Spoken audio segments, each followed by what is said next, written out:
चलिए 186 बच्चा last class में पढ़ चुके हैं। आज जो पढ़ने वाले हैं वो सेक्शन क्या है बच्चा? 187। आ जाइए 187 क्या बोलता है, शॉर्ट में पढ़ेंगे।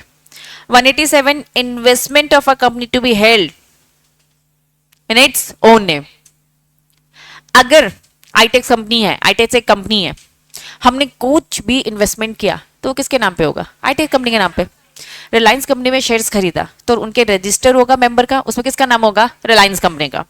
मैंने आईटेक्स कंपनी ने प्रॉपर्टी खरीदी तो ये प्रॉपर्टी किसके नाम पे होगी? आईटेक्स कंपनी के नाम पे। तो उन्होंने बोला all investment made by held by a company, जो भी इन्वेस्टमेंट कंपनी का है, आईटेक्स कंपनी का मेरे एग्जाम्पल में, इन एनी प्रॉपर्टी सिक्योरिटी और अदर एसेट, कॉमा है समझ जाना, ठीक है।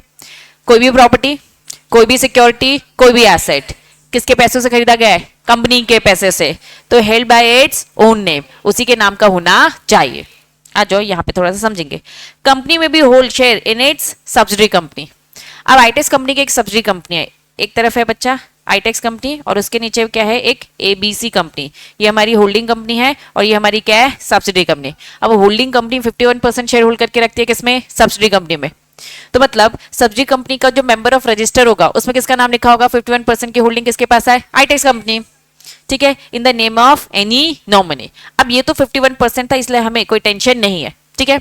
मान लो 51 नहीं है, 100% है, समझना बच्चा। 100% शेयर्स किसने खरीद रखे हैं? आईटेक्स कंपनी में। तो मतलब अब जो ये हमारी सब्सिडरी कंपनी है उसका रजिस्टर होगा। मान लो सब्सिडरी कंपनी एक पब्लिक कंपनी है या फिर एक प्राइवेट कंपनी है। पब्लिक कंपनी में मिनिमम कितने मेंबर्स?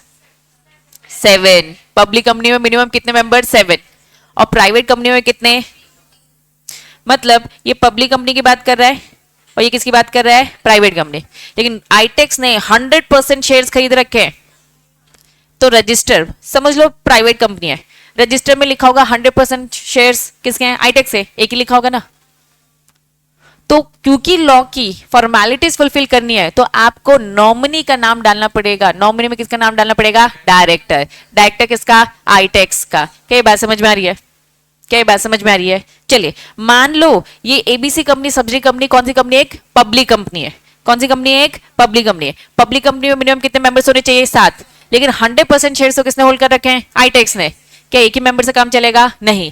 लॉ की दूसरी रिक्वायरमेंट्स है, इन्होंने कहा भैया हमें तो 7 मेंबर चाहिए पब्लिक कंपनी में, तो एक मेंबर किसका होगा? आईटेक्स, और बाकी 6 क्या होंगे? नॉमिनीज होंगे। मतलब 100% शेयर्स है तो हमारे किसके? आईटेक्स के। लेकिन जस्ट फॉर फॉर्मेलिटीज फुलफिल करने के लिए हम सब्सिडरी कंपनी में क्या नाम डाल देंगे? नॉमिनीज। नॉमिनीज में कौन आ जाएगा? आईटेक्स कंपनी के डायरेक्टर। तो जस्ट अ फॉर्मेलिटी फुलफिल करने के लिए ये काम हमें करना पड़ता है। क्लैरिटी है? 51% शेयर होल्डिंग है तो फिर कोई टेंशन नहीं है भाई। प्राइवेट कंपनी ने पब्लिक कंपनी ने बोल दिया भैया हमारे तो मिनिमम 2 होने चाहिए, मिनिमम 7 होने चाहिए। 100% शेयर्स मैंने अकेले ने खरीद रखे। Is it possible? खरीद सकती हूँ ना।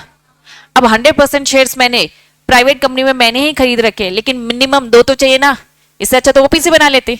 मुझे ओपीसी भी नहीं बनाना है। ओपीसी है क्या? नहीं। अगर मैं ओपीसी नहीं हूं तो मुझे अपना एक नॉमिनी देना पड़ेगा। क्या ये बात समझ में आ रही है? तो होल्डिंग कंपनी और सब्सिडरी कंपनी में अगर रिश्ता कौन सा वाला है? 100% होली ओन सब्सिडरी। एक तरफ है होल्डिंग, दूसरी क्या है? सब्सिडरी। लेकिन इसमें कितने % होल्ड है? तो एक ही मेंबर आया ना। लेकिन लॉ की दूसरी रिक्वायरमेंट फुलफिल हो रही है क्या? नहीं। तो वो एक तरफ लिखेगा रजिस्टर में आईटेक्स का नाम, दूसरी तरफ आईटेक्स का एक डायरेक्टर कोई भी जिसे वो नॉमिनेट कर दे। क्लैरिटी है? पक्का?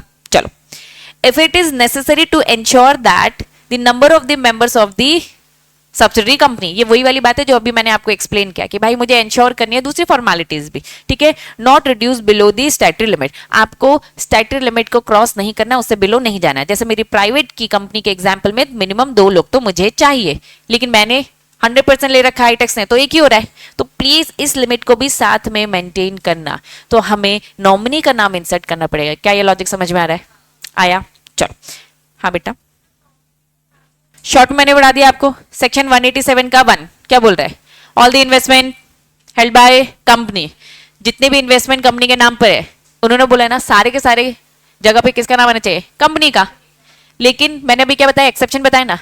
कभी कभार ऐसी सिचुएशन होगी हमें देना आईटेक्स का ही है 100%, लेकिन फिर वो अपनी नॉमिनी की भी हेल्प लेगा। चाहे वो प्रॉपर्टी, सिक्योरिटी, अदर एसेट हो, हमेशा कंपनी अपना नाम यूज करेगी। क्लियर है? कंपनी ओनर नहीं है, कंपनी ट्रस्टी है। ट्रस्टी समझते हैं? मैं मालिक हूं, समझना। गौरीघाट, गौरीघाट एक प्रॉपर्टी है, ठीक है। मेरी वो जमीन थी, ठीक है, उस जमीन में पानी आ गया एकदम से, तो मैंने इसको क्या कर दिया बच्चा, ट्रस्ट में दे दिया। मैंने कहा कि लोगों के समाज की सेवा के लिए यूज करो। ओनर कौन है उस जमीन का? मैं हूं, ठीक है। मैंने लोगों की भलाई के लिए दे दिया, जिसकी भलाई के लिए दिया उसे कहलाता है बेनिफिशियरी। उसे क्या बोलते हैं? बेनिफिशियरी। तो जो भी लोग वहां पे रह रहे वो बेनिफिशियरी, ठीक है। मैं खुद से उस जमीन को, उस पानी को मैनेज कर रही हूं, तो मैं ही ओनर हूं, मैं ही ट्रस्टी।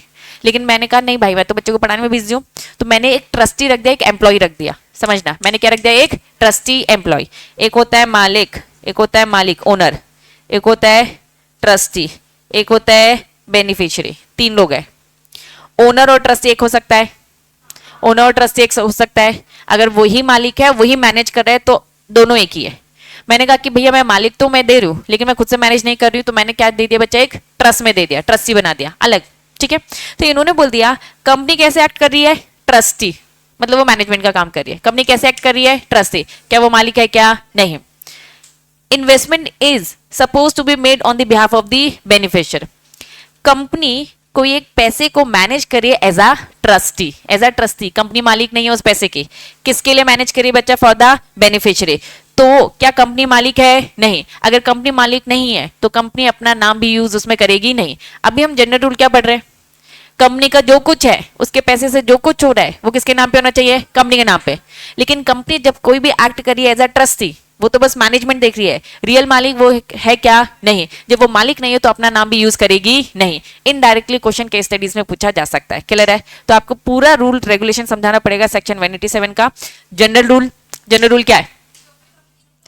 जो कंपनी का प्रॉपर्टी है, सिक्योरिटी है और एसेट्स है, कंपनी अपना नाम ही यूज करेगी, इसके अलावा कुछ और नहीं, ठीक है। लेकिन अगर कंपनी का रोल क्या है? ट्रस्टी वाला है, तो वो अपना नाम यूज करेगी नहीं, क्योंकि वो बीच का एम्प्लॉय वाला काम कर रहा है, ठीक है। चलिए, कंपनी में hold any share in the subsidy company. अब ये वही वाला पॉइंट है जो मैंने समझाया है। कौन सा? कि अगर होल्डिंग कंपनी सब्सिडी कंपनी में शेयर होल्ड करके बैठी है और कभी कभार ऐसी सिचुएशन आ जा रही है, 100% शेयर होल्डिंग आ रही है, तो वो क्या नाम यूज करेगी? नॉमिनी या फिर नॉमिनीज।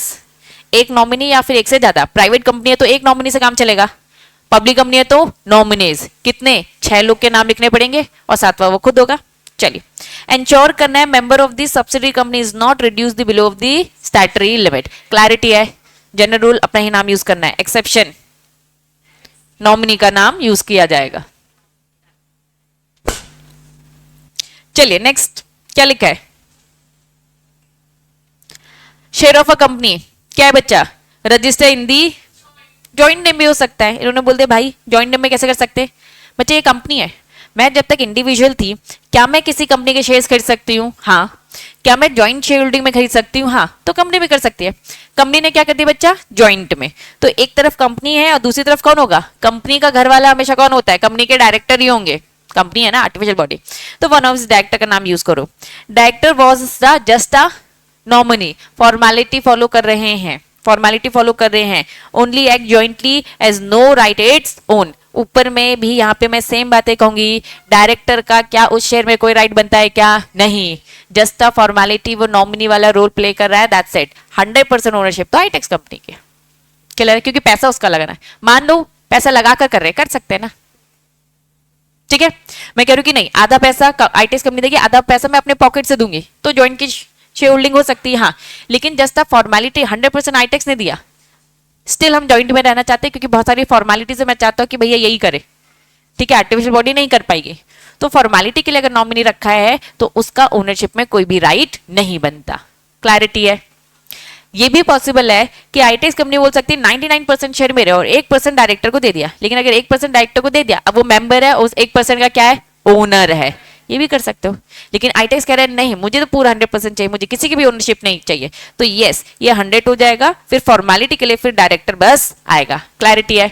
पक्का? चलिए, सेक्शन 187 समझ में आ गया। 187 के एक्सेप्शन, एक एक्सेप्शन तो अच्छे से मैंने समझा दिया है, ठीक है। कौन सा वाला? हजम कर लिया है हमने, ठीक है, करना पड़ेगा। दूसरा, शेयर्स को क्या किया जा रहा है बच्चा? डिपॉजिट किया जा रहा है।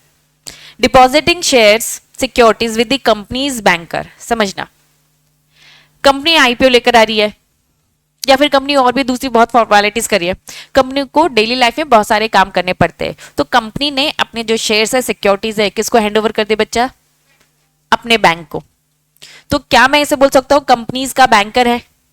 फॉर कलेक्टिंग, क्या कह रहा है? Dividend and interest. ITX company एक इन्वेस्टमेंट कंपनी है, समझना। आईटेक्स कंपनी क्या बच्चा? एक इन्वेस्टमेंट कंपनी। हमने रिलायंस में इन्वेस्ट कर रखा है, टाटा में इन्वेस्ट कर रखा है, ऐसे बहुत सारी बड़ी बिल्ला बिल्ला सब में इन्वेस्ट कर रखा है। तो हमने कहा कि भैया बैंक, तुम हमारा बैंक हो, एसबीआई बैंक, तुम्हें हमने काम दिया कि जितनी भी कंपनीज हमें रिटर्न में डिविडेंड देगी, तो ये शेयर्स हमने आपको बस दे रखे। क्यों दे रखे? ताकि आप डिविडेंड रिटर्न की फॉर्मेलिटीज कर सको। ओनरशिप नहीं दी है, काम करने के लिए, काम करने के लिए शेयर्स हमने आपके पास डिपॉजिट कर दिए, ताकि ये रिलायंस जब आपको डिविडेंड रिटर्न देगी तो आप ये पूरा मैनेजमेंट संभालो। तो काम को कम करने के लिए हमने क्या किया है? कंपनी ने क्या किया है? क्या किया है? मैनेजमेंट के पॉइंट ऑफ व्यू से तो डिपॉजिट किया है share security with the companies bankers for the collecting dividend and interest. तो इन दैट केस इन्होंने क्या बोल रखा है? जनरल रूल क्या था? सारे के सारे शेयर्स किसके नाम पे होंगे? कंपनी के नाम पे। पहला एक्सेप्शन, कंपनी के नाम पे जरूरी नहीं है, अगर 100% है तो दोनों नाम यूज करो, नॉमिनी की भी हेल्प ले सकते हो दूसरे में, ठीक है। नेक्स्ट पॉइंट क्या बोल रहा है कि आपने सिक्योरिटीज डिपॉजिट करके रखी है, दे रखी है किसको? खुद के बैंक को, ही उन्हीं का बैंक है, तो उनके नाम पे भी हो सकता है। बैंक के नाम पे आपने लिखवा दिया ताकि रिलायंस सीधा का सीधा डिविडेंड किसके को दे दे बच्चा? एसबीआई को बनाकर दे दे। हम नहीं क्रॉस चेक कर सकते, हम बहुत इन्वेस्टमेंट करते हैं, तो हमने अपने काम को शॉर्ट करने के लिए किसके नाम पे दे दिया है? जस्ट अ फॉर्मेलिटी, बैंक के नाम पे दे दिया कि भाई तू देखते रहना। क्लियर है बच्चा? नेक्स्ट, डिपॉजिट कर रखा है, शॉर्टकट में ट्रांसफर लिखा है, ठीक है। ट्रांसफरिंग कर रखा है, होल्ड कर रखा है, या तो डिपॉजिटिंग है, ट्रांसफरिंग है, या फिर होल्डिंग है। Any share security in the name of the SBI bank या फिर कोई भी schedule bank facilitate the transfer of shares and security. 6 महीने वाली बात थोड़ी देर से बताती हूँ। हमने ये काम आरबीआई को दिया या फिर किसको दिया? शेड्यूल बैंक को। काम क्या करवा रहे? ट्रांसफर। आए दिन हमारी कंपनी में काम आता रहता है, ये शेयर ट्रांसफर कर दो, ये ट्रांसफर कर दो। कंपनी ने अपना काम करने के लिए क्या बोल दिया? एसबीआई को एक काम दे दिया कि जो भी ट्रांसफर करने वाली एप्लीकेशन है वो किसके पास आएगी? एसबीआई बैंक के पास आएगी, या फिर कोई भी शेड्यूल बैंक।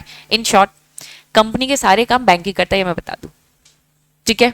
चाहे आपका आईपीओ आ रहा है, एफपीओ आ रहा है, बायबैक हो रहा है, फोरफिट हो रहा है, अभी क्या पड़ा? डिविडेंड कलेक्ट करने का काम हो रहा है, या फिर क्या हो रहा है? ट्रांसफर काम करने का हो रहा है। ये सारे के सारे काम कौन कर रहा है? बैंक। ओनरशिप कंपनी की ही है, लेकिन कंपनी ने अपना काम रिड्यूस करने के लिए ये किसको दे दिया? बैंक को दे दिया कि भाई तू संभाल के रख, और तेरा ही नाम का मैंने लिखवा दिया। पैसा मेरा है, पैसा मेरा है, लेकिन नाम तेरा, फॉर्मेलिटी के लिए। तो ये सारी चीजें जस्ट अ फॉर्मेलिटी हो रही है। तो जनरल रूल, हर चीज जो कंपनी की है कंपनी के नाम पे होगी, लेकिन दूसरों के भी नाम पर हो सकती है। पहले केस में स्टैट्यूटरी लिमिट के लिए, दूसरा डिविडेंड कलेक्ट करने के लिए, और तीसरा ट्रांसफर होने के लिए। लेकिन ट्रांसफर होने की मैक्सिमम लिमिट कितनी है? 6 महीने। 6 महीने में या तो वो ट्रांसफर हो जाना चाहिए, या तो 6 महीने में वापस आपके पास आ जाना चाहिए। ट्रांसफर हो गया तो बढ़िया, या फिर मतलब 6 महीने से ज्यादा बैंक अपने पास ये रखेगा नहीं, काम खत्म करना है 6 महीने के अंदर। इन शॉर्ट क्लैरिटी है। Deposit transferring share security to any person as a security for the security के लिए हमने रखा है। आईटेक्स कंपनी को लोन चाहिए, गिरवी। आईटेक्स कंपनी को क्या चाहिए? लोन। बैंक को दे रखा है, गिरवी रखा हुआ है ताकि हमें लोन मिल सके, ठीक है। तो हमने जस्ट गिरवी रखने के लिए रखा है, तो यहां पे इन्होंने बोल दिया फॉर्मेलिटी के लिए कर रहे हैं ना। ओनरशिप हमेशा किसकी है? कंपनी की। तो कंपनी के नाम पे नहीं भी होगा तो भी चलेगा, ठीक है। रिकॉर्ड भेजना पड़ता है, आरओसी को बताना पड़ता है हमने बैंक से इतना लोन ले रखा है, हमने ये अमाउंट, है ना, कल जो लोन लिया उस बेसिस में सिक्योरिटी गिरवी है। नाम किसका होगा? आईटेक्स कंपनी का। लेकिन फॉर्मेलिटी के लिए अब ये नाम किसको शिफ्ट हो जाएगा? इनको, क्योंकि अलग अलग टाइप के अग्रीमेंट होते हैं। देखो अलग टाइप के मॉर्गेजेस होते हैं, ठीक है। अब मॉर्गेजेस के बहुत सारे टाइप्स है जो दूसरा एक्ट बताता है, ठीक है। ईबीसीएल में पढ़ा है क्या मॉर्गेजेस, ठीक है। टीपी में transfer property act, new syllabus में अभी है क्या टीपी एक्ट, तो तुम लोग पढ़ोगे इसी में, ठीक है। थोड़ा सा शफल इधर उधर कर दिया है, पुराने वाले बच्चों ने ईबीसीएल में पढ़ चुका है, तुम लोग अभी इसी जिगल में ही ट्रांसफर टोपा एक बोलते हैं, है ना, ट्रांसफर प्रॉपर्टी एक्ट पढ़ोगे, उसमें होता है क्या है समझना, अलग अलग टाइप के मॉर्गेजेस होते हैं। एक मॉर्गेज होता है कि आपने क्या कर दिया, है मेरे पास ही प्रॉपर्टी, मेरे ही पास है, ठीक है, ओनरशिप मेरे नाम पे है। कभी कभार हम टाइटल भी दे देते, टाइटल मतलब क्या होता है, ओनरशिप गिरवी, ओनरशिप भी दे देते। तो जब हम ओनरशिप दे देते तो ऐसी सिचुएशंस भी आती है, तो वो मॉर्गेज का कौन सा पैटर्न है, इट्स डिपेंड। क्लियर है। Next, holding investment in the name of the depository. ये कौन होते हैं, depository, beneficiary name, NSDL CDSL दो डिपॉजिटरी है, ठीक है। मैं आईटेक्स कंपनी आईपीओ लेकर आती हूँ, आईटेक्स कंपनी क्या लेकर आती है, आईपीओ। हम ऐसे ही आईपीओ लेके नहीं आ सकते, मुझे अपने पूरे शेयर्स को इलेक्ट्रॉनिक फॉर्म में कन्वर्ट करना पड़ता है। जब मैं इसे इलेक्ट्रॉनिक फॉर्म में कन्वर्ट करती हूँ तो मुझे अग्रीमेंट करना है। किससे अग्रीमेंट करना है बच्चा, एनएसडीएल या फिर सीडीएसएल, ये लोग क्या होते हैं, डिपॉजिटरीज। अब होगा क्या, आईटेक्स कंपनी अपना जो रजिस्टर मेंटेन करेगी, ये हमने स्टार्टिंग के चैप्टर्स में पढ़ा है, मेंबर ऑफ रजिस्टर, ये सारी चीजें जब हम पढ़ रहे थे तो रजिस्टर में किसका नाम लिखा होता है, एनएसडीएल सीडीएसएल का, ठीक है। लेकिन रियल में मालिक क्या एनएसडीएल सीडीएसएल होता है क्या, नहीं, जस्ट है ना, वो बेनिफिशियरी के बिहाफ में नाम लिखा जा रहा है। तो कायदे से हो क्या रहा है, रियल नेम कंपनी ने अगर किसी कंपनी में इन्वेस्ट किया है तो नाम तो इन्हीं का होना चाहिए था, लेकिन नहीं, इनका नाम नहीं होगा, एनएसडीएल सीडीएसएल का नाम होगा। तो डिपॉजिटरीज का नेम होता है और वो बेनिफिशियरी ओनर की तरह यूज होते हैं। तो इन शॉर्ट सेक्शन 187(1) बोलता है कंपनी की प्रॉपर्टी, कंपनी की सिक्योरिटी और कंपनी के एसेट कंपनी के ही नाम पे होंगे। चलिए, पहला एक्सेप्शन, अगर वो ट्रस्टी की तरह है तो नहीं होगा। दूसरा, सब्सिडरी, जो यहां कवर हो गया, सब्सिडरी जब 100% वाली सिचुएशन आएगी तो, अदरवाइज नहीं।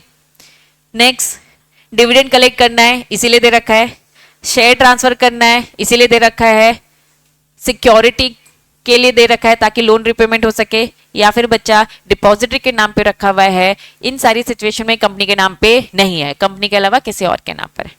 पहले वाले केस में किसके नाम पे, नॉमिनी जो कि जनरली डायरेक्टर होगा, इसमें बैंक के नाम पर है जो कलेक्शन कर रहा है, इसमें भी बैंक ही है, एसबीआई चाहे शेड्यूल बैंक जो कि क्या करवा रहा है, ट्रांसफर का काम करवा रहा है, इसमें भी बैंक के पास है जो क्या कर रहा है, लोन दे रहा है, और यहां पर डिपॉजिटरी के नाम पर।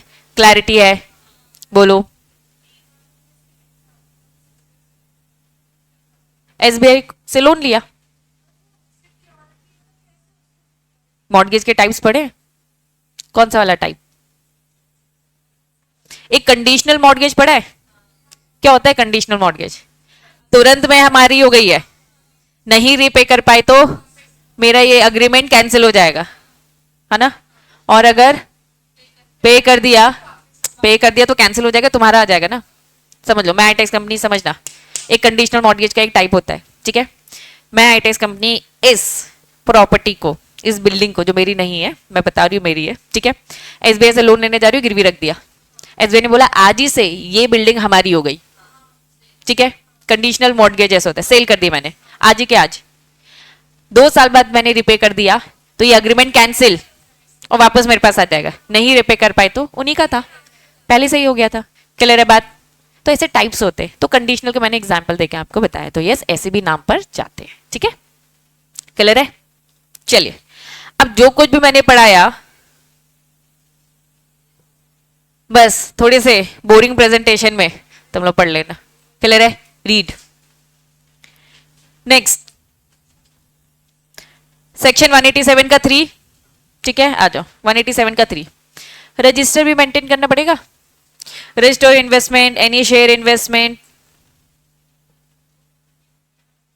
कंपनी के नाम पे, कंपनी के जो जो इन्वेस्टमेंट है कंपनी के नाम पे होना चाहिए, उस चीज का रजिस्टर मेंटेन करो जो कंपनी के नाम पर नहीं है, पता तो होना चाहिए कंपनी का है, लेकिन जैसा फॉर्मेलिटी किसी और के नाम पे दे रखा है, जैसे ये पूरे एक्सेप्शन, इन सारे एक्सेप्शन की हमें लिस्ट चाहिए कि ऐसी कौन कौन सी चीज है जो कंपनी की है लेकिन किसी और के नाम पर है, तो हमें उसका रजिस्टर चाहिए। It shall be maintain, format दे रखा है, MBP3 का फॉर्मेट दे रखा है, उस तरीके से मेंटेन करना, और shall be open inspection by the member और डिबेंचर होल्डर, कोई भी आकर देख सकता है, सिंपल।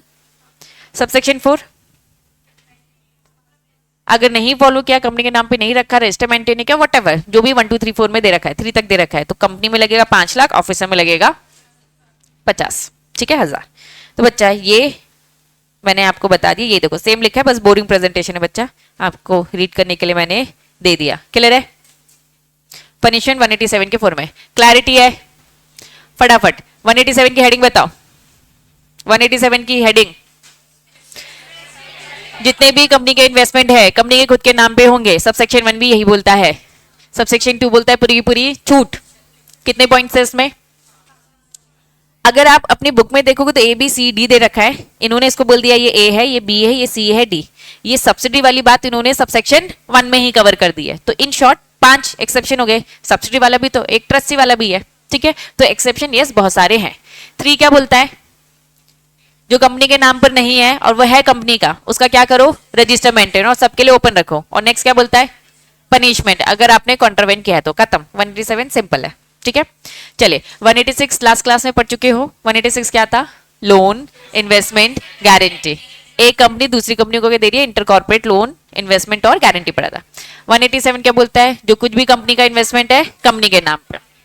नेक्स्ट बताओ सेक्शन नंबर क्या होगा?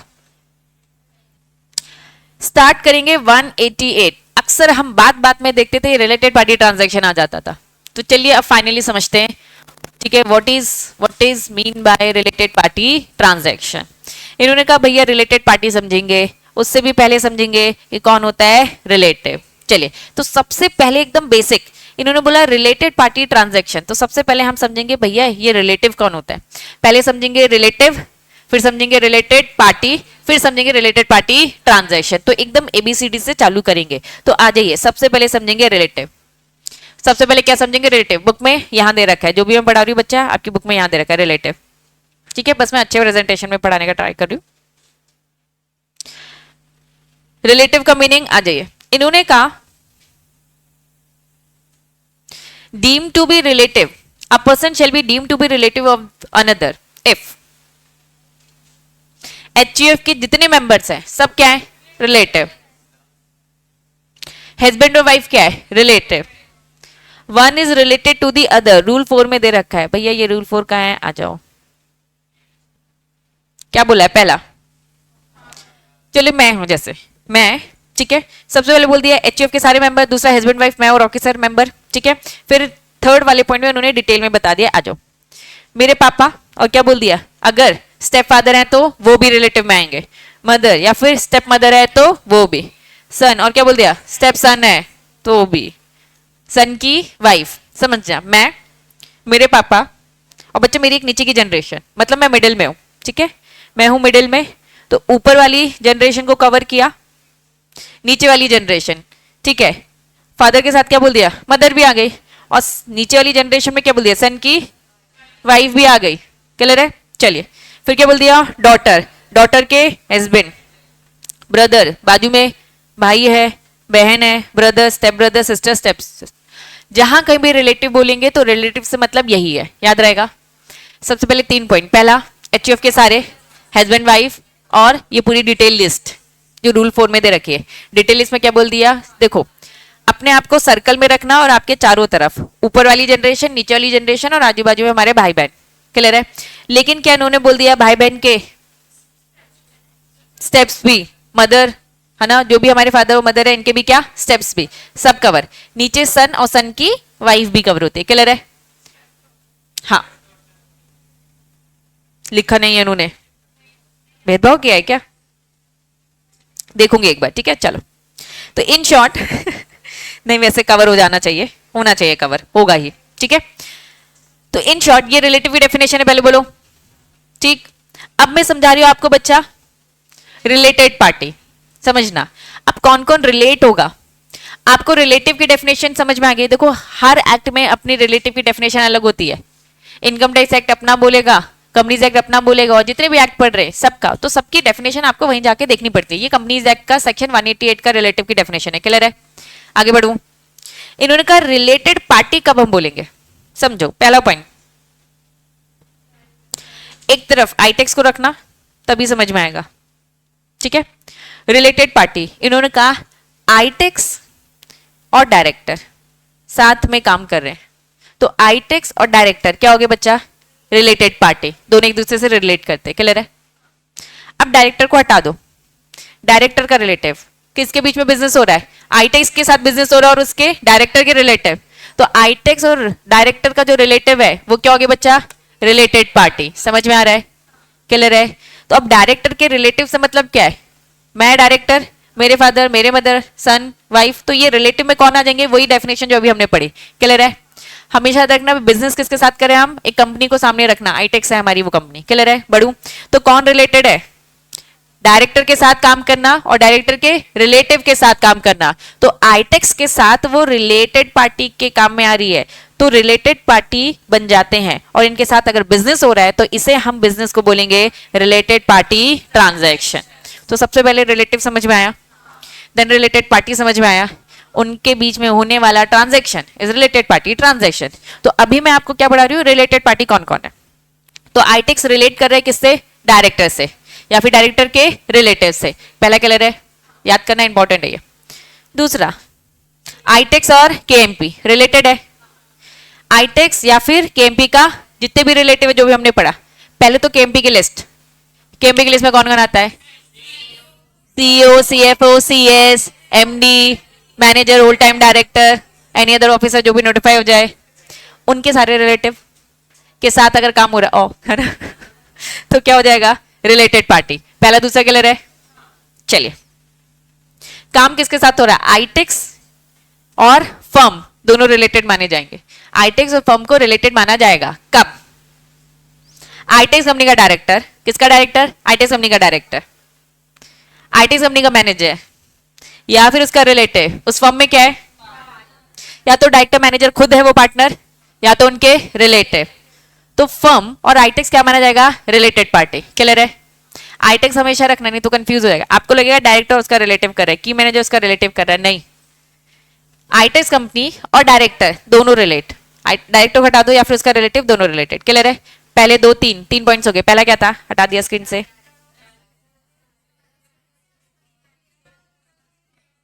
डायरेक्टर उसका रिलेटिव, केएमपी उसका रिलेटिव, फर्म, लेकिन डायरेक्टर मैनेजर आईटेक्स कंपनी का या फिर उनके रिलेटिव इस फर्म में पार्टनर है। क्लियर है? फोर्थ पॉइंट में आ जाऊं, चलिए, आईटेक्स कंपनी इधर ही है ना, आईटेक्स कंपनी और कौन कर रहा है, प्राइवेट कंपनी, ये दोनों रिलेटेड है।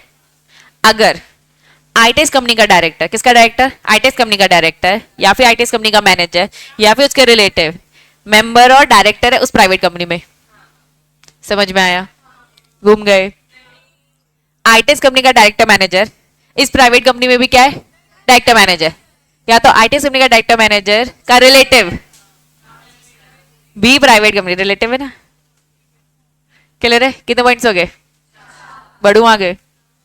प्राइवेट कंपनी की जगह पब्लिक कंपनी है,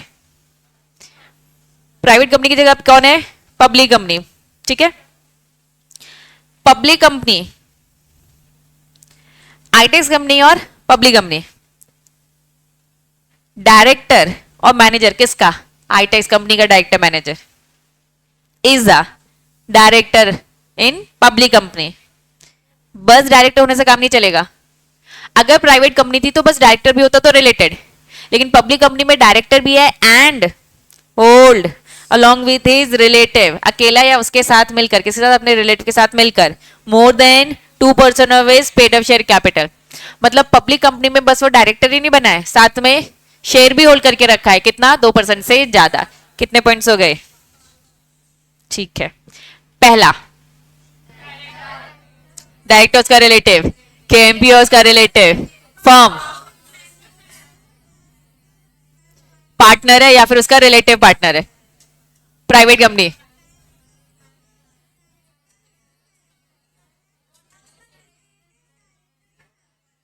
पूछूंगी, हाँ अकेले भी है ना, अभी भीड़ में तुम लोग जो छुपके छुपके बता रहे हो मुझे public company,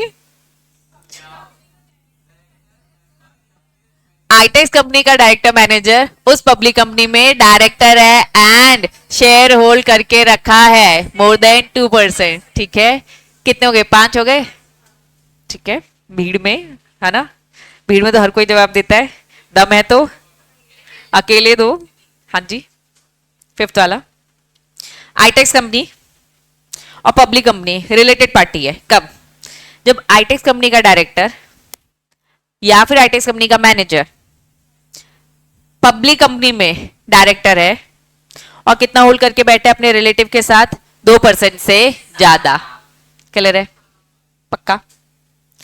any body corporate, आईटेक्स कंपनी और any body corporate related party है, whose board director, managing director, manager is, ये क्या लिखा है? accustomed to act, very good. आईटेक्स company any body corporate related है अगर उस बॉडी कॉर्पोरेट का जो भी डायरेक्टर है आईटेक्स कंपनी के डायरेक्टरों की सारी बात मानता है। पहला मैंने एग्जांपल क्या दिया? आईटेक्स कंपनी के डायरेक्टर मैनेजर प्रोफेसर अभिषेक सर मेरी पूरी बातें मानता है कोई ये कंपनी, उनके डायरेक्टर्स हम जो बोल देंगे वही करेंगे, या फिर वाइसा वर्सा, वो लोग जो बोलते हैं वो हम मानते हैं। ये है 7th वाला पॉइंट। सही बोल रहे ना? 6 में क्या बोल रहे हैं? आईटेक्स कंपनी के सारे डायरेक्टर की चलती है एनी बॉडी कॉर्पोरेट में, या फिर उस बॉडी कॉर्पोरेट की चलती है आईटेक्स वालों में। क्लियर है? Any person whose advice, direction, instruction director manager is accustomed to act, लेकिन प्रोवाइडेड दैट, जो भी 6 और 7 में पढ़ा, 6 और 7 क्या बोलता है पहले तो बताओ? आईटेक्स कंपनी के डायरेक्टर की चलती है दूसरे में, और क्या बोलता है या उनकी चलती है आईटेक्स कंपनी में, तो दोनों रिलेटेड है, वैसा वर्सा है। लेकिन अगर चल क्यों रही है प्रोफेशनल कैपेसिटी में, भाई वो सजेशन दे रहे हैं, तो इन दैट केस तो रिलेटेड पार्टी नहीं है। एक्सेप्शन याद रहेगा। चल क्यों रही है? क्योंकि भाई वो प्रोफेशनल कैपेसिटी में बोल रहा है, सीएस है, वो माननी पड़ेगी, नहीं तो लॉ के रूल्स ब्रेक हो जाएंगे, कॉन्ट्रावेन हो जाएंगे, इसलिए चल रही है। तो इसे हम बोलेंगे कि भाई कंट्रोल नहीं कर रहा है, एडवाइस दे रहा है, इंस्ट्रक्शन दे रहा है, डायरेक्शन दे रहा है, इसलिए वो चल रही है। क्लियर है? तो फिर रिलेटेड पार्टी नहीं है। लास्ट वाला पॉइंट क्या बोलता है? Any body corporate which is, any body corporate which is A B C, पूरा रिश्ता कौन सा आ गया? होल्डिंग सब्सिडरी का। होल्डिंग और सब्सिडी के बीच में जो कुछ भी हो रहा है वो सब क्या बचा? Related party transaction. पहला होल्डिंग सब्सिडी एसोसिएट, होल्डिंग समझते हो, सब्सिडी समझते हो, what do you mean by associate company? Minimum 20%, minimum 20% और मैक्सिमम 50%, क्योंकि होल्डिंग होने के लिए 51 चाहिए होता है ना, 50 पॉइंट समथिंग। ठीक है, चलिए पहले समझ में आ गया।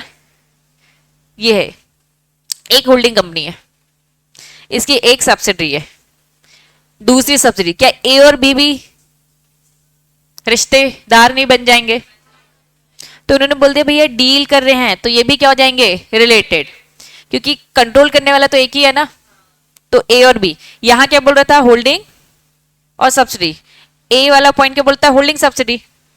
बी वाला पॉइंट क्या बोलता है? होल्डिंग की ही दो सब्सिडी आपस में। क्लियर है? पहला ए वाला समझ में आया? पहला वाला समझ में आया? Holding subsidy associate. सेकेंड वाला पॉइंट क्या बोलता है? Subsidy of the holding company to which it is also a subsidy, मतलब कॉमन होल्डिंग कंपनी, ये एग्जाम्पल है इसका। क्लियर है? नेक्स्ट, या फिर क्या बच्चा? इन्वेस्टिंग कंपनी, या फिर क्या बच्चा? Venture, joint venture company. ये लोग भी आपस में अगर कोई बिजनेस कर रही है तो हमारे हिसाब से आप क्या हो बच्चा? रिलेटेड पार्टी हो। ठीक है? क्लियर है बच्चा? ये कौन सा पॉइंट चल रहा था? 8 9 any such other person as may be prescribe.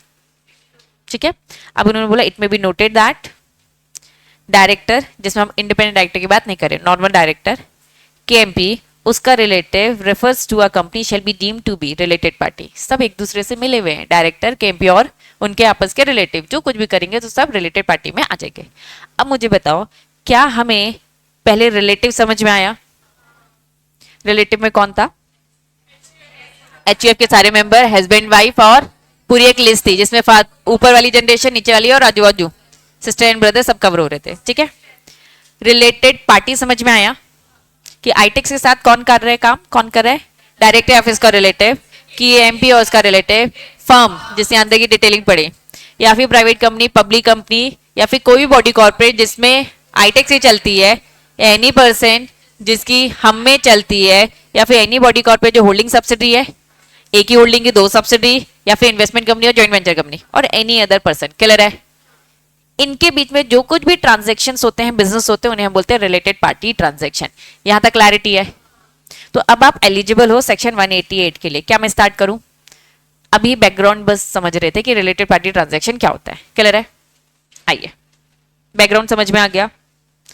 Section 188 का सबसेक्शन 1, बस अच्छे प्रेजेंटेशन में, कोई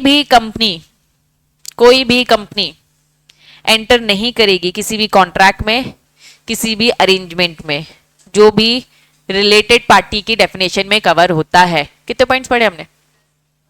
9 पॉइंट्स पढ़े, एनी अदर था वो तो, है ना?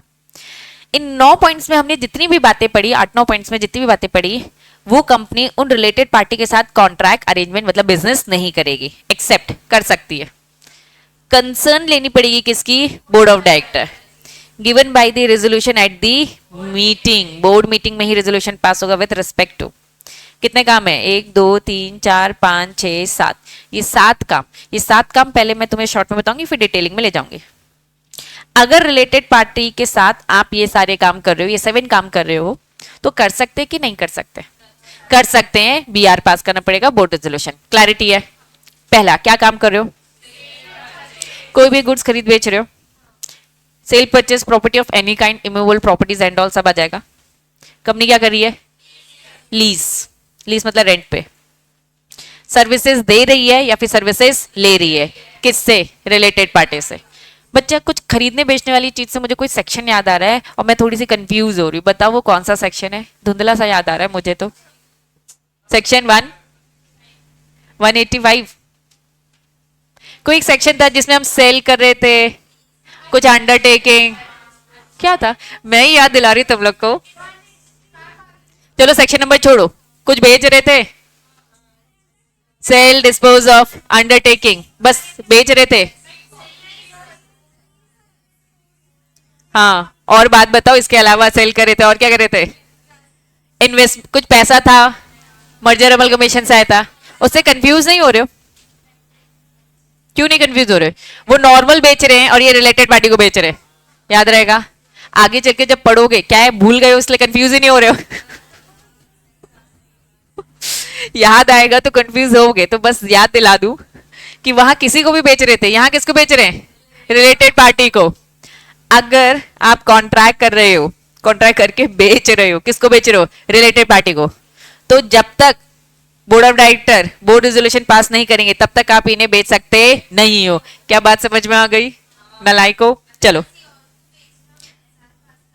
वहां जो हमने पढ़ा था, वेरी गुड, बीआर, लेकिन एक लिमिट तक, आगे बताऊंगी, अब ये कंप्लीट नहीं हुआ है, ठीक है? क्लियर है? ठीक है, डिपेंड, रिलेटेड पार्टी के साथ जो भी हो रहा है वो इधर आ जाएगा, बस ध्यान देना किसके साथ कर रहे हो। हाँ हाँ, स्पेसिफिक, ठीक है? चलो, तो इन शॉर्ट, कंपनी बेच रही है या फिर खरीद रही है, वहां तो बस बेचना बेचना दिख रहा था ना, बेच रही है या फिर खरीद रही है, गुड्स, बिजनेस से रिलेटेड, सेल परचेज करे प्रॉपर्टी एनी काइंड, लीज, और क्या लिखा है? कोई भी सर्विस दे रही है या फिर ले रही है, या फिर अपॉइंट करिए किसी एजेंट को। अभी ये शॉर्ट में डिटेलिंग बताऊंगी। कोई एक रिलेटिव है जिसको अपनी कंपनी के एक अच्छे ऑफिस, एक पोजीशन में वो बैठा रही है, या फिर बच्चा अंडर राइटिंग का काम वो करवा रही है। अंडर राइटिंग क्या होता है? अपने शेयर्स को सब्सक्राइब करवा रहे थे, ठीक है, बिकवा रहे थे, लेकिन ये काम आप किसको दे रहे हो? रिलेटेड को, रिलेटेड पार्टी को। तो in that case board of director की कंसर्न के बिना आप ये काम नहीं करोगे। किसी और के साथ कर रहे हो तो टेंशन ही नहीं है ना। हाँ, अभी आएगा, डिटेल बता रही हूँ, ठीक है? अब यहां पर सेक्शन 181 सिंपल बोलता है, ये सारे काम अगर आप एक रिलेटेड पार्टी के साथ कर रहे हो तो in that case board resolution आपको पास करना पड़ेगा। बिना बोर्ड रेजोल्यूशन, बिना बोर्ड की परमिशन आप ये काम रिलेटेड पार्टी के साथ नहीं कर सकते। 181 188 का 1 समझ में आया? चलिए, बुक में सब है, दिखाऊंगी, ठीक है? अभी मैंने आपको क्या बोला? बोर्ड रेजोल्यूशन, लेकिन बोर्ड रेजोल्यूशन पास करने की एक लिमिट है। बोर्ड रेजोल्यूशन पास करने की क्या बच्चा? एक लिमिट, ABCD दिख रहा है, ठीक है? अगर ये 10% या 10% से ज्यादा का होता है, अगर आप कुछ भी बेच खरीद रहे हो, उसकी लिमिट क्या होती है? 10 या 10 से ज्यादा, तो फिर बोर्ड रेजोल्यूशन से काम नहीं चलेगा, आपको OR पास करवाना पड़ेगा। What do you mean by OR? Ordinary resolution, जो कि शेयर होल्डर पास करता है। तो इन शॉर्ट आपको प्रियोर अप्रूवल लेनी पड़ेगी थ्रू OR, ठीक है? कब लेनी पड़ेगी? वही सेल परचेज, ठीक है। सेल परचेज क्या बच्चा, गुड्स मैंने बताया था, ठीक है। लीजिंग अभी मैंने शॉर्ट में बताया है, अभी जाऊंगी डिटेल में। 10% या 10 से ज्यादा, सेम 10% 10 से ज्यादा, 10% 10 से ज्यादा। लेकिन जब आप अपॉइंट करो किसी को भी ऑफिस में, तो आपको जो भी ऑफिस में बैठने वाला है उसको आपको जो भी एक्स्ट्रा रेम्यूनरेशन मिल रहा है उसकी एक लिमिट है अभी बताऊंगी। या फिर क्या करो, अंडर राइटर को कमीशन दे रहे हो, अंडर राइटर को कमीशन कितना दे रहे हो बच्चा, 1% से ज्यादा, तो इन दैट केस एक लिमिट है, उस लिमिट को क्रॉस करते हो तो बीआर से काम नहीं चलेगा, ओआर पास करना पड़ेगा। क्या ये समझ में आए कि बीआर पास करना पड़ता है, ओआर पास करना पड़ता है, सिचुएशनल है, ठीक है। 5 प्रोविजो पढ़ोगे। What do you mean by proviso? Very good. Section 188 चल रहा है, सब सेक्शन 1, सब सेक्शन 2, 3, 4, कितने हैं देख लूं, 5 तक है। 188 में टोटल सब सेक्शन कितने पढ़ोगे, 5। जो पहला आपका सब सेक्शन है इसमें आते हैं 5 प्रोविजो, प्रोवाइडेड दैट आते हैं, तो ये प्रोवाइडेड दैट वाले पैराग्राफ कितने मिलेंगे, 5। वापस सेक्शन कौन सा चल रहा है, 188, नाम क्या चल रहा है, रिलेटेड पार्टी ट्रांजैक्शन।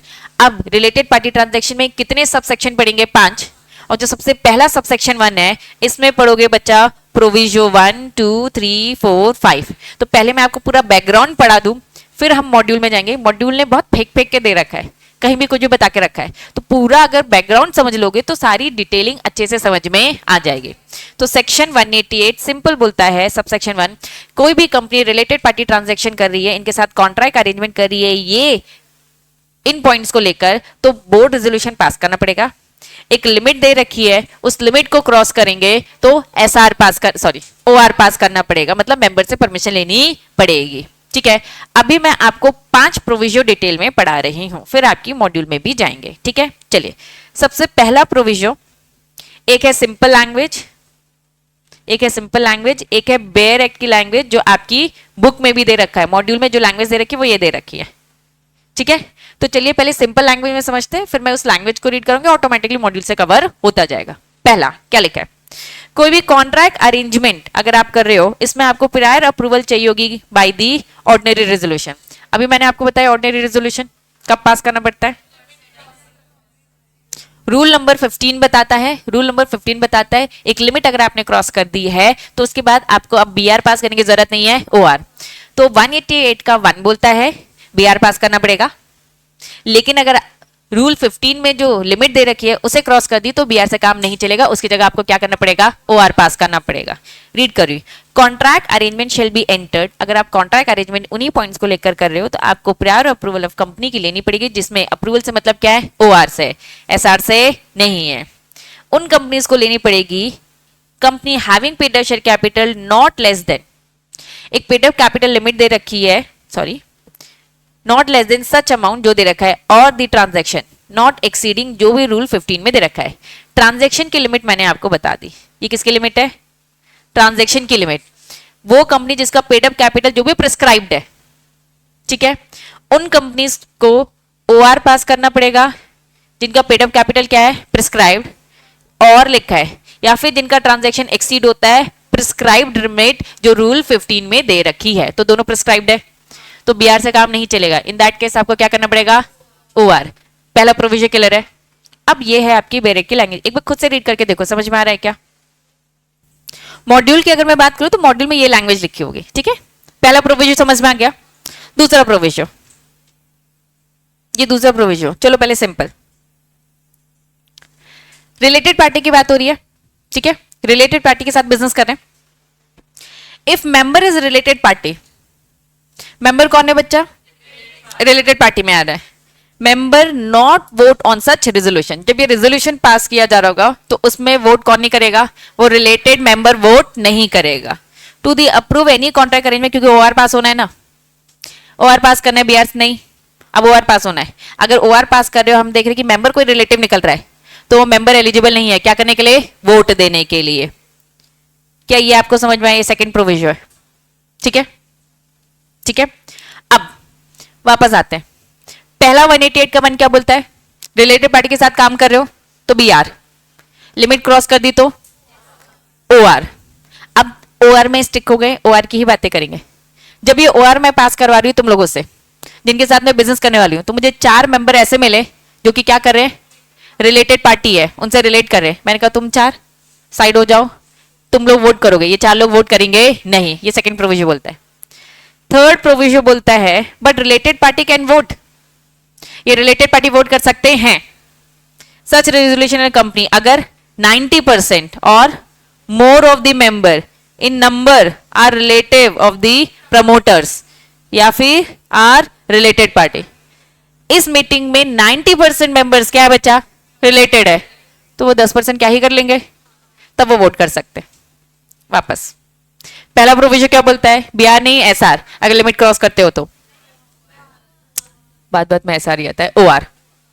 अब जब ये ओआर पास हो रहा होगा तो रिलेटेड पार्टी वाले मेंबर वोट नहीं करेंगे। थर्ड कर सकते हैं अगर इस मीटिंग में बैठे हुए 90% मेंबर्स क्या है, रिलेटेड ही आ रहे, प्रमोटर से या जो भी रिलेटेड पार्टी है। क्लियर है, कितने प्रोविजन हो गए, 3। हाँ बेटा बोल।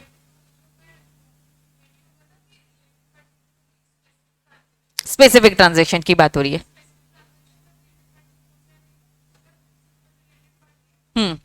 हाँ नहीं करेंगे, ठीक है। अब सेकंड प्रोविजन कि ये बेरेट की लैंग्वेज है, सेकंड प्रोविजन रीड करो। और फिर ये थर्ड देखो समझ में आ रहा है क्या, लैंग्वेज रीड कर कर, क्योंकि मॉड्यूल की लैंग्वेज है ये। ऊपर ये भी देख लेना, प्राइवेट कंपनी में नहीं भाई, प्राइवेट कंपनी तो वैसे गिनती के लोग सब रिलेटेड ही निकलेंगे, वो तो काम ही रिलेटेड के साथ करते हैं, ठीक है, मतलब पब्लिक। और नेक्स्ट थर्ड देख लो,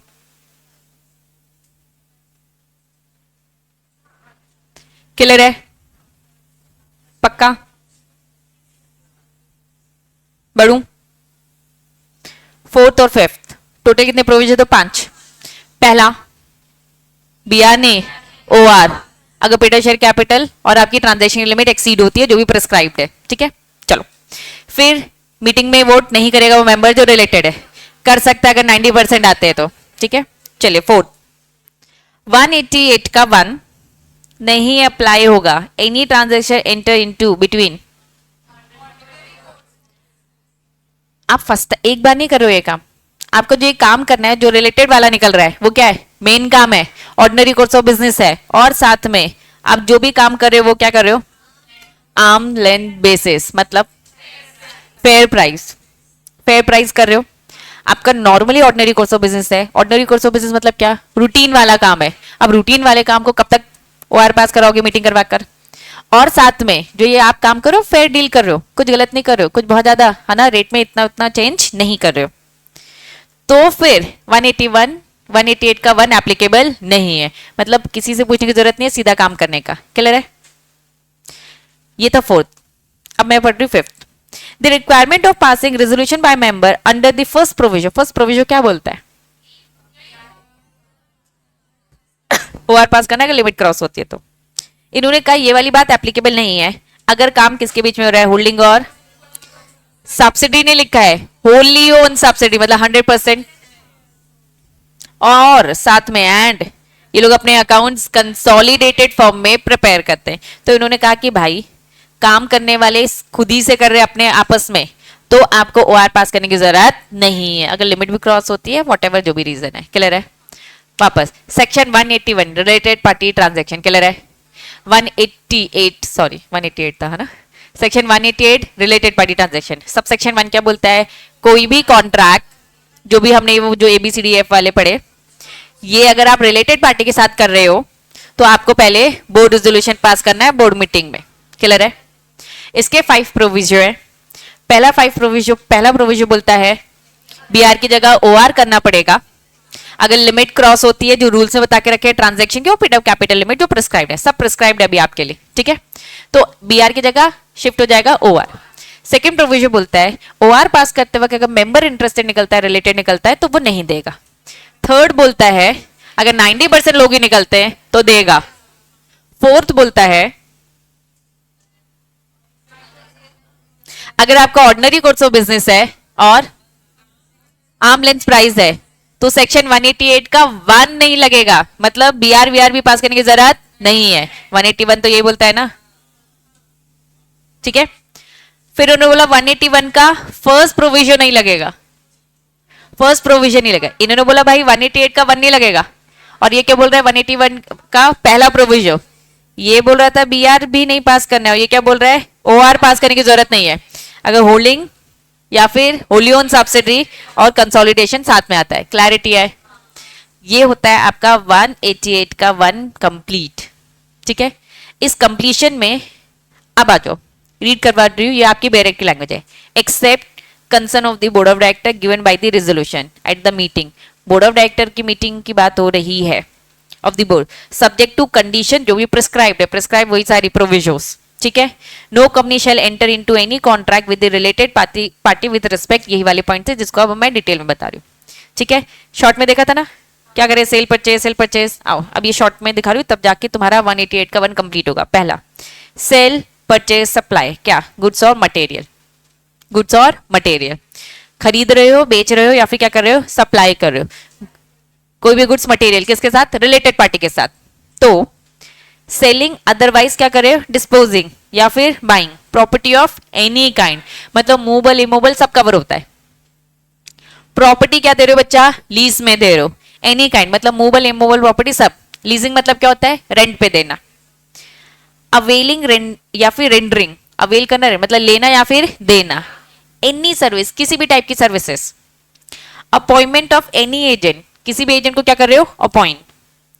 for the purchase sale goods material service property, क्या ये नोटिस करो ये ए बी सी डी वाले पॉइंट्स है। किसी भी एजेंट को आपने अपॉइंट किया, किसी भी एजेंट को आपने अपॉइंट किया और इस एजेंट से क्या काम करवा रहे, परचेज या सेल गुड्स मटेरियल, पहला वाला पॉइंट। सर्विस प्रॉपर्टी, प्रॉपर्टी हो गया, सर्विसेज हो गया और ये भी पूरी प्रॉपर्टी। तो ए बी सी डी ये सारे काम आप किसी एजेंट से करवा रहे हो और वो एजेंट क्या आपका, रिलेटेड पार्टी। तो आपको बोर्ड रेजोल्यूशन पास करना है। रिलेटेड पार्टी को, सच रिलेटेड पार्टी को अपॉइंट, ये वाले पॉइंट को मैंने यहाँ पे थोड़ा सा डिटेल में समझा के रखा है। सच रिलेटेड पार्टीज को अपॉइंट कर रखा है टू एनी ऑफिस। कोई रिलेटेड पार्टी है उसे आईटेक्स कंपनी में मैं अपॉइंट कर रही हूँ, एनी ऑफिस या फिर प्लेस ऑफ प्रॉफिट, एक ऐसी पोजीशन दे रही हूँ जिसमें वो अच्छा खासा प्रॉफिट कमा रहा है, या तो आईटेक्स कंपनी में या तो आईटेक्स की सब्सिडी या तो आईटेक्स की एसोसिएट। क्लियर है? एफ वाला पॉइंट अब एक बार देखो, खुद से रीड करो एफ वाला point. Such related parties appointment to any office, किसी ऑफिस में बैठा रही हूँ या किसी प्लेस में जिसमें वो क्या कमाएगा, अच्छा खासा प्रॉफिट, मतलब पोजीशन अच्छी में बैठा दिया, मतलब कैसे भी प्रॉफिट कमा सकता है। ठीक है, या तो वो पोजीशन कहाँ है, मेरी कंपनी में या तो मेरी सब्सिडी में या फिर मेरी एसोसिएट में, या फिर किसी अंडर को रखा है जो कि मेरा रिलेटेड पार्टी है, सब्सक्राइब करने के लिए security directive of the company. Clear है? ये ट्रांजेक्शन अगर रिलेटेड पार्टी से करते हो तो क्या पास करना है, पहला प्रोविजन बोलता है लिमिट क्रॉस होगी या पीटर शेयर कैपिटल जो प्रिस्क्राइब्ड है तो बीआर की जगह क्या हो जाएगा, ओआर। सेकंड बोलता है ओआर में अगर आता है रिलेटेड पार्टी तो इन दैट केस वो मेंबर एलिजिबल नहीं है वोट देने के लिए। थर्ड बोलता है देना पड़ेगा 90% से ज्यादा अगर निकल रहे। फोर्थ बोलता है 188 का यही वन ही नहीं लगेगा अगर आपका काम क्या है, ऑर्डिनरी कोर्स ऑफ बिजनेस और आर्म लेंथ बेसिस। कब तक बोर्ड मीटिंग कराते रहोगे? फर्स्ट प्रोविजन नहीं लगेगा, होल्डिंग सब्सिडी के साथ हो रहे हो प्लस उन्होंने अपना फाइनेंशियल स्टेटमेंट कंसोलिडेटेड। क्लियर है? ये 188 का वन खत्म होता है। हाँ नहीं लगेंगे, कुछ भी नहीं लगेगा, फिर वन हट गया तो सब हट गया। ठीक है, वेरी गुड। अब 188 का वन कंप्लीट हो गया। ठीक है, ध्यान देना 188 को 2, अब सब चिल्लर है, मेन था 1, सब चिल्लर है। एवरी कॉन्ट्रैक्ट जो भी होगा वो बोर्ड रिपोर्ट में भी बता देना, चिल्लर पॉइंट है। 188 का 2 बोलता है जो कुछ भी था बोर्ड रिपोर्ट में भी लिखो। 3 बोलता है जो भी कॉन्ट्रैक्ट है जो विदाउट बोर्ड की कंसर्न या फिर सिचुएशन है, या तो आप बोर्ड वाली रेजोल्यूशन पास करवाए या फिर आपने ओआर, इन्होंने बोला रेटिफाई करवा सकते हो। आप इसे क्या करवा सकते हो, रेटिफाई। रेटिफाई करना मतलब गलत हो गया, बिना परमिशन लिए आपने काम कर दिया, तो आप इसे क्या करवाओ, अपनी गलती को ठीक करा लो, रेटिफाई करो। It is not ratify bye the board, board ने रेटिफाई नहीं किया तो कौन रेटिफाई करेगा, शेयर होल्डर। लेकिन इसका टाइम कितना है, 3 महीने का। 188 का 1 समझ में आ गया, वही इंपॉर्टेंट है, बाकी तो कुछ नहीं है। 2 बोल रहा है बोर्ड रिपोर्ट में डाल दो। 3 बोलता है नहीं लिया, ऑब्टेन किया, रेटिफाई कर दो, पहले बोर्ड फिर बाद में शेयर होल्डर, 3 महीने का टाइम है। अगर नहीं रेटिफाई किया तो it is at the option of the board. Board चाहे तो इसे क्या कर सकता है, वॉइड डिक्लेयर कर सकता है। वॉइडेबल समझ में आ गया, इंडियन कॉन्ट्रैक्ट है ना, वेरी गुड। और डायरेक्टर फिर इसके लिए क्या हो जाएगा, पर्सनली रिस्पॉन्सिबल हो जाएगा, लाइबल हो जाएगा। इंडेमनीफाई मतलब कंपनसेशन देगा अगेंस्ट एनी लॉस जो भी होता है। 188 का 4 बोलता है ओपन रखना पड़ेगा to the company to proceed against the director. अब उस डायरेक्टर के लिए कंपनी को जो एक्शन लेना है ले। क्या बात समझ में आ रही है, रिकवरी करने के लिए लॉस, क्योंकि फोर्थ वाला पॉइंट बोले ना डायरेक्टर पर्सनली लायबल। अब कंपनी को कैसे तैसे भी उससे अपना पैसा निकलवाना है। फिफ्थ बोलता है अगर वायलेशन हो गया तो पनिशमेंट लगेगी। लिस्टेड कंपनी को कितना बोल दिया, 25 लाख, और एनी अदर कंपनी को क्या बोल दिया, 5 लाख। तो इन शॉर्ट वापस 188 का 1 वो डिटेलिंग, 2 बोलता है बोर्ड रिपोर्ट में डालो, 3 बोलता है गलती हो गई तो अप्रूवल बिना लिए आपने काम कर दिया तो रेटिफाई करवा लो, 4 बोलता है कि डायरेक्टर अब पर्सनली रिस्पॉन्सिबल हो जाएगा, क्योंकि थर्ड का ही कंटिन्यू है ये। डायरेक्टर अगर पर्सनली रिस्पॉन्सिबल होता है उसके साथ जो करना है करो अपने पैसे को रिकवर करने के लिए, कंपनी के लॉस को रिकवर करने के लिए। और फिर बोलता है अच्छी खासी पेनल्टी भी लग जाएगी कंपनी पे। क्लैरिटी है, पक्का?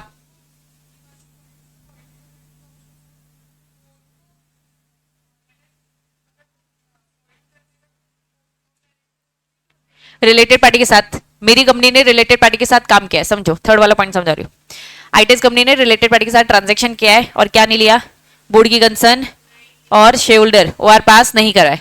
तो भैया या तो पहले बोर्ड ऑफ डायरेक्टर ठीक कर दे या फिर कौन ठीक कर दे, शेयर होल्डर, 3 महीने में। अगर नहीं होता है तो उस रिलेटेड पार्टी के साथ कॉन्ट्रैक्ट जो हो रखा है, बोर्ड के पास ऑप्शन है, वो क्या कर सकता है, इसे वॉइडेबल डिक्लेयर कर सकता है। अब जब वॉइडेबल डिक्लेयर हो गया तो पूरी की पूरी किसके सर पे आ जाएगी, डायरेक्टर के, जिस डायरेक्टर ने ये काम किया, क्योंकि अब कंपनी की रिस्पॉन्सिबिलिटी नहीं है। अब बोर्ड में सारे डायरेक्टर बैठते हैं, वो रिलेटेड वाला तो ना ही करेगा, उसकी कौन सुन रहा है। अब उसकी रिस्पॉन्सिबिलिटी आ जाएगी, डायरेक्टर की रिस्पॉन्सिबिलिटी आ जाएगी, तो वो इंडेमनीफाई करेगा, कंपनसेशन देगा। फोर्थ बोलता है उससे कंपनसेशन रिकवर करने के लिए कंपनी ओपन है, जो एक्शन लेना चाहती है एक्शन ले, उसका घर बेका है जो भी वटएवर करे उस पर केस करे, रिकवर करे। और फिर बोलता है पनिशमेंट। क्लैरिटी है? अब मैंने आपको पूरा सेक्शन 181 कंप्लीट करवा दिया है, सॉरी 188 कंप्लीट करा दिया है। इसका 1 2 3 4 5। अब आ जाइए आपकी मॉड्यूल, स्टार्ट करेंगे यहां से स्टार्ट था। अब मुझे बताओ क्या रिलेटेड पार्टी, ये सारे पॉइंट समझ में आ रहे हैं? एक एक चीज अच्छे से पढ़ा, देखो 2%। पहला क्या है, कंपनी उसका डायरेक्टर, केएमपी उसका relative, firm, private company, public company, any body corporate, any person, याद आया? Then any body corporate holding subsidy, सारी चीजें, और एनी अदर पर्सन। क्लियर है? फिर उन्होंने बताया रिलेटिव, याद करो, मेंबर एचयूएफ, हस्बैंड वाइफ और पर्सन जो रूल 4 में दे रखा है, ये सब कवर हो गया। चलिए फिर उन्होंने आपको बताया है nature of the related party transaction. इन्होंने साफ बोल दिया except with the concern of the board of director, मतलब बोर्ड ऑफ डायरेक्टर की कंसर्न से ये सारे काम आप कर सकते हो। नो कंपनी एंटर, कोई भी कंपनी नहीं करेगी एक्सेप्ट बोर्ड ऑफ डायरेक्टर की कंसर्न। देखो लैंग्वेज थोड़ी सी ऊपर नीचे रखेंगे ये लोग, डायरेक्ट लैंग्वेज है। अब ये वही सारी चीजें देखो, sale purchase, selling, disposing property, lease, avail या फिर rendering, appoint any agent, related party, underwriter. Clear है? नीचे आ जाओ, approval by the board of director is not required, board of director की अप्रूवल की जरूरत नहीं है। अगर आपका क्या है, ऑर्डिनरी कोर्स ऑफ बिजनेस है और आर्म लेंथ बेसिस, कौन सा वाला, प्रोविजो। अब ये लोग मिक्स करके बोलेंगे, ये सीक्वेंस वाइज आपको नहीं बता रहे, मैंने आपको पूरी सीक्वेंसिंग बता दी है। 181 का 1, फिर उसके 5 प्रोविजन बता दिए। अब आपकी मॉड्यूल आपको इतना घुमा घुमा के कंफ्यूज करेगी, कौन सा वाला प्रोविजन पहले बता दिया, 4, ठीक है, फिर अभी 1 बताएंगे, 2 बताएंगे, कुछ भी बताते रहेंगे, लेकिन क्लैरिटी है, बोर्ड रेजोल्यूशन की जरूरत नहीं है। 188 का 1 लगेगा ही नहीं, फोर्थ वाला प्रोविजन यही बोल रहा था, अगर आपका ऑर्डिनरी कोर्स ऑफ बिजनेस और आर्म लेंथ है। क्लियर है? Approval of the board of director can not, पहले ही 188 के 1 में बोला था मीटिंग में ही डिस्कशन होगा, मीटिंग में होगा, दैट मींस इसका मतलब क्या है, सर्कुलेशन से नहीं। क्लैरिटी है? अब ये 188 का 1 पढ़ा और बीच में हमने एक प्रोविजन पढ़ लिया, फोर्थ वाला। क्लैरिटी है? बढ़ू आगे। ऑर्डिनरी कोर्स ऑफ बिजनेस मतलब रूटीन में जो आप बिजनेस ट्रेड करते हो, ठीक है। आर्म लेंथ ट्रांजैक्शन से मतलब क्या है, देखो रीड करो इनकी लैंग्वेज, मैंने सिंपल लैंग्वेज में तुम्हें क्या बताया, सिंपल लैंग्वेज में क्या बताया, arm length basis, fair value, fair price होने चाहिए। आ जाओ इनकी लैंग्वेज पढ़ेंगे।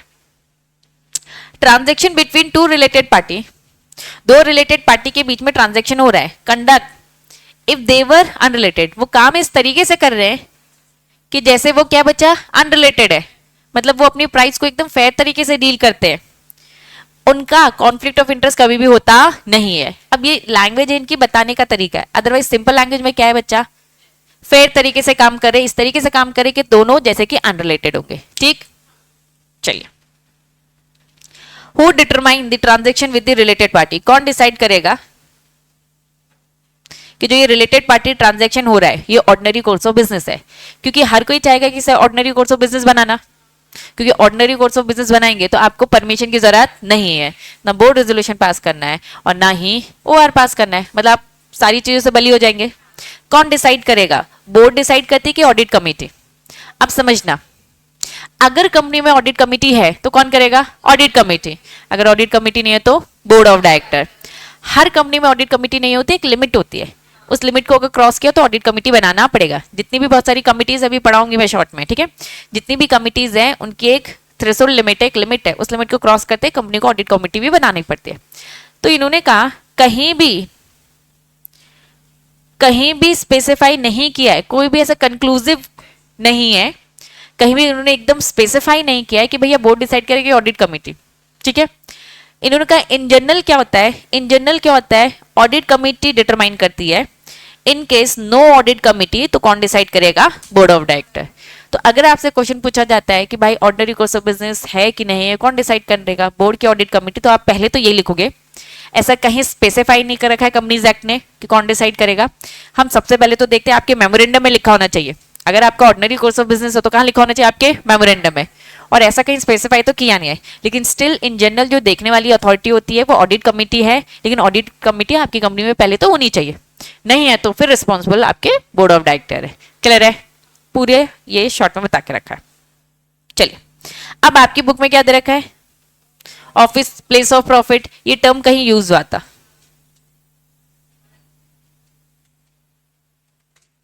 ये 188 का 1 है, 188 का 1 है, आ जाओ, एफ वाला पॉइंट जो मैंने यहां रीड करवाया, रीड करा रही फिर से, सच रिलेटेड पार्टी जो भी हमने पढ़ा है, अपॉइंट टू एनी ऑफिस, किसी ऑफिस में बैठा रहे हो या फिर किसी प्लेस में बैठा रहे हो, वो ऑफिस वो प्लेस क्या है बच्चा, प्रॉफिटेबल है, वो ऑफिस वो जो प्लेस वो जो पोजीशन है जिसमें मैं बैठा रही हूँ वो क्या है, प्रॉफिटेबल है, या तो वो कहाँ बैठा रहे हो, अपनी खुद की कंपनी में, सब्सिडी में, एसोसिएट में। तो ये कह रहे हैं कि हम आपको इसका मीनिंग समझाने आए, ऑफिस और प्लेस ऑफ प्रॉफिट का मतलब हमारा क्या है, आ जाओ, ऑफिस प्लेस ऑफ प्रॉफिट का मतलब क्या है, आपको यहाँ पूरी जगह पे क्या समझाएंगे बच्चा, मीनिंग बताऊं क्या समझा रहे हैं ये लोग, आ जाओ शॉर्ट में। वेयर सच ऑफिस और प्लेस, वो जो ऑफिस और प्लेस है उसमें कौन है बच्चा, डायरेक्टर। मैं आईटेक्स कंपनी में बैठा रही हूँ अपने रिलेटिव को, आईटेक्स कंपनी में किसको बैठा रही हूँ बच्चा, एक रिलेटिव को, कौन सा ऑफिस दिया, कौन सी प्लेस दी, कौन सी पोजीशन दी, डायरेक्टर वाली, समझना। मैंने उसे डायरेक्टर की पोजीशन में बैठाया, मैं खुद डायरेक्टर, मैंने उसको डायरेक्टर में बैठा दिया, अपने रिलेटिव को कहां बैठाया, डायरेक्टर में। वो जो डायरेक्टर है holding it's receive from the company, ITX company से उसे मिल रहा है anything by way of remuneration, उसे रेम्यूनरेशन मिल रहा है, लेकिन क्या लिखा है, रेम्यूनरेशन के ओवर एंड अबव, रेम्यूनरेशन से क्या लिखा है, ओवर एंड अबव। क्या ये बात समझ में आ रही है, हम सबको जितनी सैलरी मिलती है वही मिल रही है, लेकिन उसको क्या मिल रही है, ओवर एंड अबव। तो क्या मैं उसे बोल सकती हूँ भैया ये प्रॉफिटेबल ऑफिस है उसके लिए, या फिर प्रॉफिटेबल प्लेस है।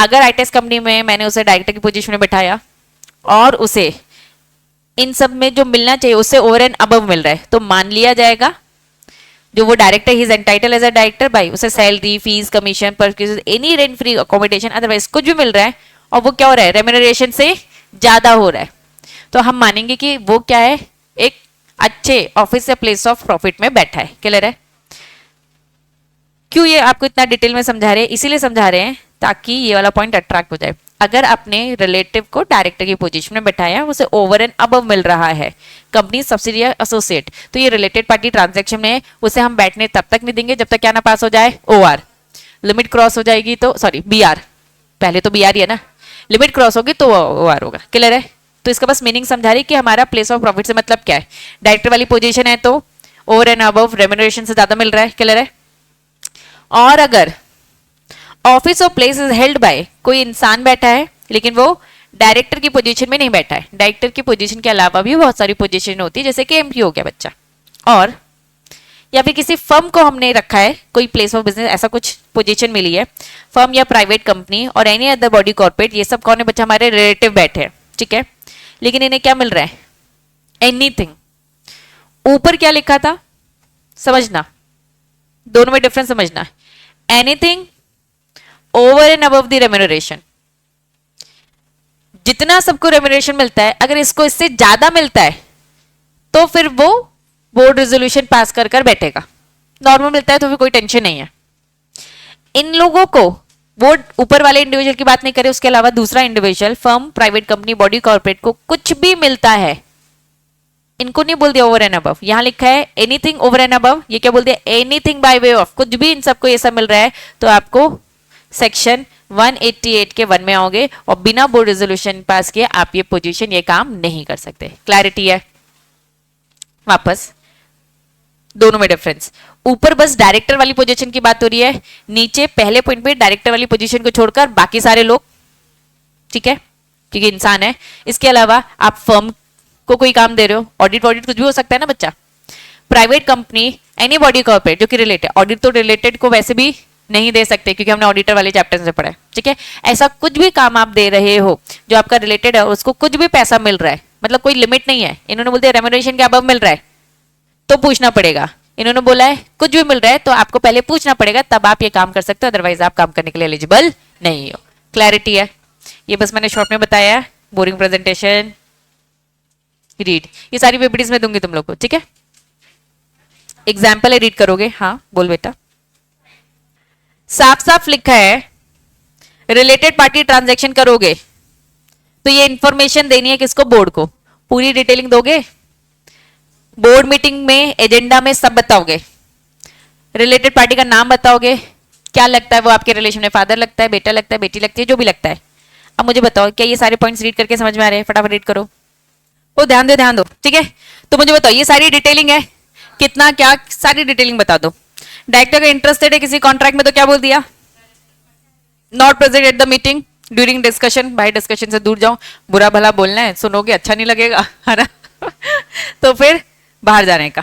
चलिए अब देखो इन्होंने क्या बोल दिया, कंपनी से परमिशन लेनी पड़ेगी, कंपनी से लेनी पड़ेगी, मतलब इनका मतलब किससे, मेंबर से। क्या लिखा है, फर्स्ट प्रोविजन लिखा है, छोड़ो इसको, पहले मुझे बताओ फर्स्ट प्रोविजन में क्या बताया था मैंने, लिमिट क्रॉस होगी, ये देखो ये लिमिट दिख रही है, cell purchase supply goods material, ये दिख रहा है। अगर ये लिमिट क्रॉस होती है तो अब बोर्ड रेजोल्यूशन से काम नहीं चलेगा, ओआर पास करना पड़ेगा, ठीक है। नो कॉन्ट्रैक्ट, ये देखो वही लैंग्वेज है जो मैंने अभी आपको रीड करवाई थी, ठीक है। तो लिमिट के दायरे में हो तो बीआर, हाँ ना, कुछ भी सुनकर हंस रही है नलायक, यही रहे, वापस लिमिट क्रॉस कर दिया तो ओआर, नलायक बच्ची और कुछ नहीं, ठीक है। एक्सेप्शन देखो क्या लिखा है, ओआर भी पास करने की जरूरत नहीं है अगर होली ओन सब्सिडी साथ में कौन कर रहा होगा, पूरी बातें तो बताते नहीं है लोग। ये कौन सा प्रोविजन है, फिफ्थ वाला प्रोविजन कि होल्डिंग कंपनी और उसकी 100% सब्सिडी कंपनी के साथ होता है, लेकिन उनका कंसोलिडेटेड फाइनेंशियल स्टेटमेंट बनता है तो फिर जरूरत नहीं है किसकी, फर्स्ट प्रोविजन, ओआर की भी जरूरत नहीं है। क्लियर है? तो फर्स्ट समझ में आ गया, फिफ्थ समझ में आ गया। इंफॉर्मेशन टू बी प्रोवाइडेड, बच्चा अब मुझे बताओ, आपने एक चैप्टर पढ़ा था, जिस चैप्टर हमने पढ़ा था एक होता है ऑर्डिनरी बिजनेस और एक होता है स्पेशल बिजनेस। ऑर्डिनरी बिजनेस होते हैं 4 बिजनेसेस, उसमें क्या पास करते हैं, ओआर पास करते हैं। फिर स्पेशल बिजनेसेस होते हैं, उन 4 बातों को छोड़कर सारी बातें स्पेशल बिजनेस होती हैं।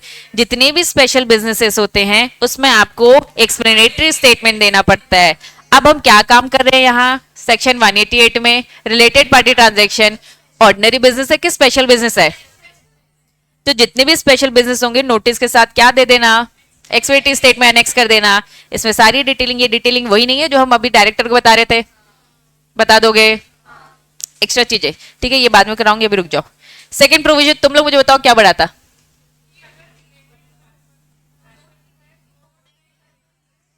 मेंबर्स अगर रिलेटेड पार्टी हो तो वोट नहीं देंगे।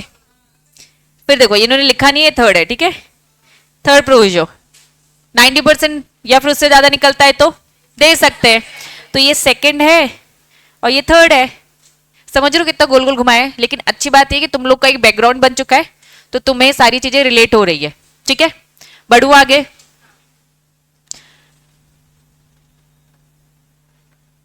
एक नोटिफिकेशन दिया मिनिस्ट्री ऑफ कॉर्पोरेट अफेयर्स ने, related party refer in the second proviso. Second proviso क्या था? Members. Related party referred in the second proviso has to be constructed refer only to the contract arrangement which said resolution is to be being passed. ये क्या बोल रहे हैं?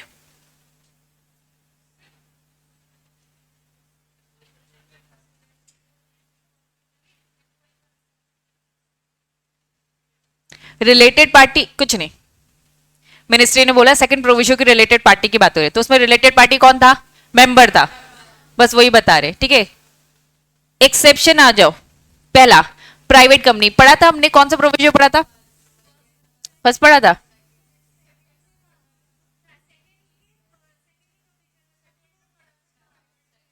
Second provision हमने पढ़ा था कि मेंबर अगर इंटरेस्टेड है तो वो वोट नहीं करेगा, लेकिन ये प्राइवेट कंपनी में एप्लीकेबल नहीं है।